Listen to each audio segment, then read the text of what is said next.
Hi, in this section we will review the main concepts and equations that we usually use in the HVAC systems design. The first topic and the basic principle of an air conditioner is the vapor compression cycle or the refrigeration cycle. All AC devices have this cycle, the chiller and the DX systems. So what is the refrigeration cycle?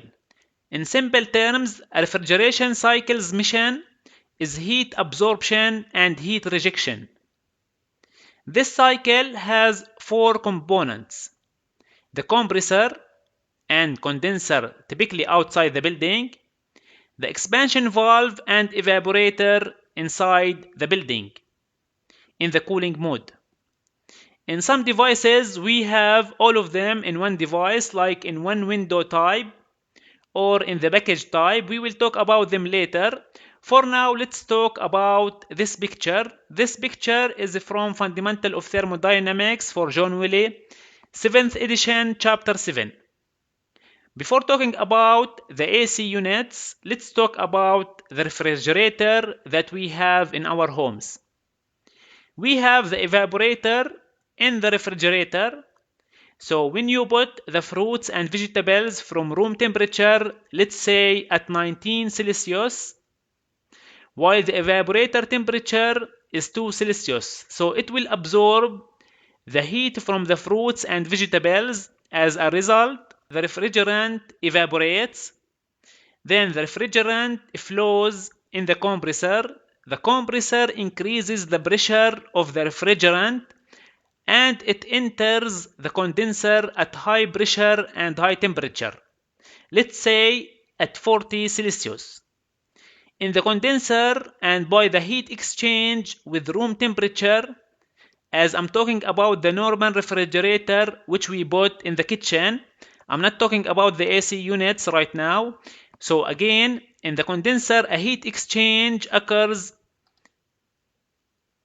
with the kitchen ambient to reject the heat. As a result, the vapor condenses and the phase of the refrigerant is liquid after the condenser. The refrigerant enters the expansion valve or the throttling valve. At this stage, the refrigerant pressure and temperature drop. As a result, the refrigerant phase changes to mixture, liquid and vapor. Same concept as in the sweat spray. When you press on the button to spray, you decrease the pressure, so as a result the temperature decreases. Then again it goes to the evaporator to absorb the heat from meats, fruits and vegetables, and so on and so forth. We apply same concept on the project spaces, but for sure with different sources of heat and different ambient conditions. In the refrigerator, the food is the source of heat, but in spaces and rooms we have many sources of heat gains from people, from sun, from lighting, etc. We will discuss all of them in the load calculations lecture. Now let's describe the cycle on this schematic diagram for the vapor compression refrigeration cycle. We have these four components, typically the evaporator and the expansion valve inside the indoor unit, where the compressor and condenser inside the outdoor unit. I will start from point number 1. After the evaporator, the refrigerant is vapor. The vapor enters the compressor. The work done by the compressor increases the pressure and the temperature of the refrigerant. As you can see, from point 1 to point 2, the compression stage. Now from point 2 to point 3, the refrigerant, the vapor at high pressure and high temperature enters the condenser. Heat exchange occurs at this stage and the phase changes from vapor to liquid. As you can see, condensation from 2 to 3. From 3 to 4, as you can see here, we have the expansion valve. The liquid enters the expansion valve at high pressure and it exits from the expansion valve at low pressure and low temperature. So from 3 to 4, expansion and throttling. The refrigerant at point number 4 is a mixture of liquid and vapor. And now from point number 4 to point number 1, the refrigerant will absorb the heat from the space from the room and it evaporates and so on and so forth. So the refrigerant phase at 1 is vapor. The refrigerant phase at 2 is superheated vapor. The refrigerant phase at 3 is liquid. And the refrigerant at point number 4 is mixture. Now let's talk about vapor compression refrigeration cycle BH diagram, pressure versus enthalpy diagram. This is the refrigerant curve. Here the refrigerant is vapor on this side, and here the refrigerant curve is saturated liquid. I will start from point number 1 at the vapor curve. The refrigerant exit the evaporator as vapor at this point. Then the compressor increases its pressure to point number 2. In this area, the refrigerant is superheated vapor. As you can see, number 2 is not on the curve. So it's not vapor, it's superheated vapor. The refrigerant enters the condenser. The condenser releases the energy at constant pressure, and the phase changes to liquid. So we move toward the saturated liquid curve at point number 3. In the throttling or expansion valve, the pressure and temperature drop at constant enthalpy at point number 4, and the refrigerant is no longer liquid. As you can see, it's a mixture at this point.